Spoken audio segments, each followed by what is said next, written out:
billahi minash shaitanir rajim bismillahir rahmanir rahim wassalatu wassalamu ala man la nabi ba'dahu wa ba'd. Yan uwa masu kallon mu da sauraron mu a wannan tasha ta Africa TV3 mai albarka, muna muku barka da dawowa, barkan mu da zuwa wannan rana ta tara ta azumin watan Ramadan mai albarka, wanda aka umarci kowane musulmi ya azumce shi gaba ɗayansa kuma ya yawaita ibadu a daransa da ranakun kwanakin. Allah ya sa mu dace. Muna ci gaba da bayani akan fa'idoji na abinci da kuma fa'idoji na azumi da kuma fa'idoji na tashi a dagi a yi addini, a yi ibada a watan Ramadan, watakila in aka da kuma fa'idar shi a jiki misali da kuma lafiyar ɗan adam. Jiya muna bayani akan yadda ake samu watakila gamsuwa idan mutum ya zo ya saba sai ya cika tumbinsa, to in aka ɗauki abinci mai nauyi wanda aka dafa aka ci zai sa mutum ya tabbaci ba zai samu lokacin da zai ibada ba. Shine muka ce to ya kamata a daure watakila a samu ko 'ya'yan itace idan mutum ba zai iya haƙuri ba kenan. Kamar yadda na ce ita mota ko galan ɗaya na mai kasa mata za ta tafi, to idan mutum yana dauriya irin ta mota misali lauma uku nan da aka ce sai ta kaita aka, ko kuma in ma ba zai iya wannan ba to kar ya ƙara akan abincin da ya saba ci in yamma ta yi misali, ko da ba azumi ake ba. A watan azumi ba hujja ne da sai an ƙara wani abu extra ba. Babu laifi in ka samu 'ya'yan itace wanda na marmari wanda za su taimaka, wanda kuma ma mun ba da shawara a wannan shirin da ya gabata na jiya cewa 'ya'yan itace suna da tasiri kwarai da gaske. Za su rage mana yawan abincin da za mu ci wanda zai samu ta bacci, sannan kuma su ma suna da sinadaran da suke taimakawa lafiya ta zama na cewa ta tafi ba tare da an samu matsala ba.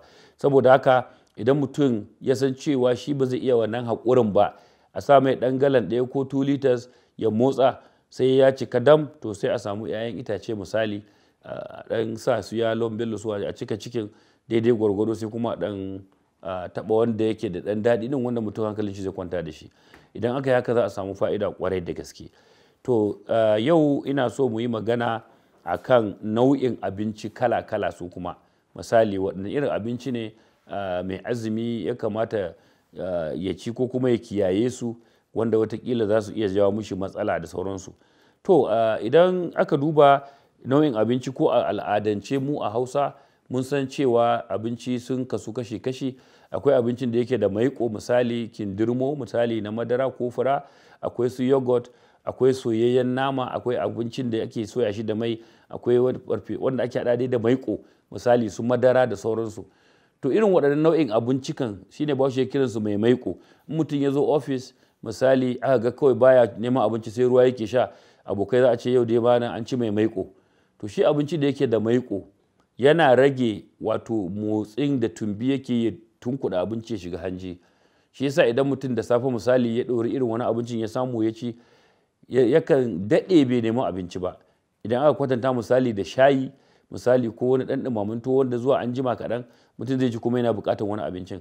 To nau'in abinci da yake da maiƙo irin wannan misali irin soyayyen abu ko wanda yake akwai mai da sauransu a ciki, ko madara watakila, ko su fura da nono kindirmo ba tsalan fura ba, to su ba sa barin cikin tumbi da wuri. Saboda haka idan mutum ya ci irin waɗannan zai ga ya daɗe bai nemi wani abinci ba. To matsalar da suke da shi su kuma hamzari ba gudu ba, su kuma wani lokacin saboda daɗewar da abinci yake yi a ciki bai tafi ba, idan mutum baya motsa jiki sai zamana cewa abincin nan zai fara riɓa a cikin ciki sai a samu matsala.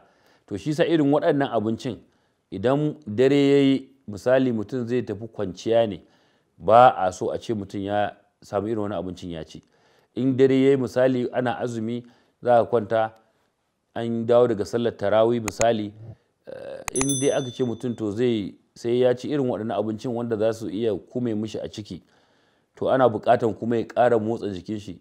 Shawarar da nake badawa mutum tun da dama watan azumi ai watan sallah ne, sai ya alwala ya sake yan rako'i ko 20 din ko 30 in ma zai iya 100 misali, in yayi kamun ya gama wani rako'in zaka ji kaman an kwashe abincin a ciki, to sai ya kwanta ya baccin sa lafiya kalau.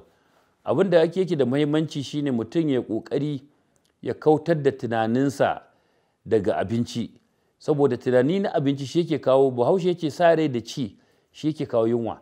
Mutum ya kau da tunaninsa insha Allah ba zai zama ya zama bawa ga ciki ba. To an gwada mana lokaci ya kawo jiki, saboda haka bari mu ja birki a nan.